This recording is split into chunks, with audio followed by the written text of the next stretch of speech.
കർദിനാൾ doctor Antony പൂള ഭാരത കത്തോലിക്ക മെത്രാൻ സമിതിയുടെ പുതിയ പ്രസിഡന്റായി തെരഞ്ഞെടുക്കപ്പെട്ടു. നിലവിലെ പ്രസിഡന്റായിരുന്ന ആർച്ച് ബിഷപ്പ് മാർ ആൻഡ്രൂസ് താഴത്തിന്റെ കാലാവധി പൂർത്തിയായതിനെ തുടർന്ന് ബംഗളൂരുവിലെ സെന്റ് ജോൺസ് മെഡിക്കൽ കോളേജിൽ നടന്നുകൊണ്ടിരിക്കുന്ന CBCIയുടെ പൊതുസമ്മേളനത്തിനിടെയാണ് തെരഞ്ഞെടുപ്പ് നടന്നത്. സഭയും രാജ്യവും നേരിടുന്ന സാമൂഹിക അജപാലന ഭരണഘടനാ വെല്ലുവിളികളുടെ ഒരു കാലഘട്ടത്തിലാണ് ഹൈദരാബാദ് ആർച്ച് ബിഷപ്പായ കർദിനാൾ ഡോക്ടർ ആന്റണി പൂള ഇന്ത്യയിലെ കത്തോലിക്ക ബിഷപ്പുമാരുടെ പരമോന്നത സമിതിയുടെ നേതൃത്വം ഏറ്റെടുക്കുന്നത്. CBCI പ്രസിഡന്റായി കാലാവധി പൂർത്തിയാക്കിയ ആർച്ച് ബിഷപ്പ് മാർ ആൻഡ്രൂസ് താഴത്തിനെ അദ്ദേഹത്തിന്റെ ഉറച്ച നേതൃത്വത്തിന് CBCI അസംബ്ലി ശ്ലാഘിച്ചു.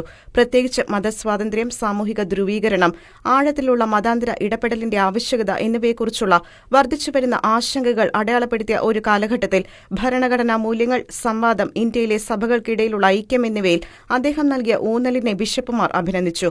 അജപാലനപരമായ വിഷയങ്ങൾ, സാമൂഹിക നീതിയോടുള്ള പ്രതിബദ്ധത, പാർശ്വവൽക്കരിക്കപ്പെട്ടവർക്ക് വേണ്ടിയുള്ള നിലപാടുകൾ എന്നിവയാൽ അറിയപ്പെടുന്ന കർദിനാൾ ഡോക്ടർ ആന്റണി പൂള ഇന്ത്യയിലെ ആദ്യത്തെ ദളിത് കർദിനാൾ കൂടിയാണ്. Church desk, Shekinah news.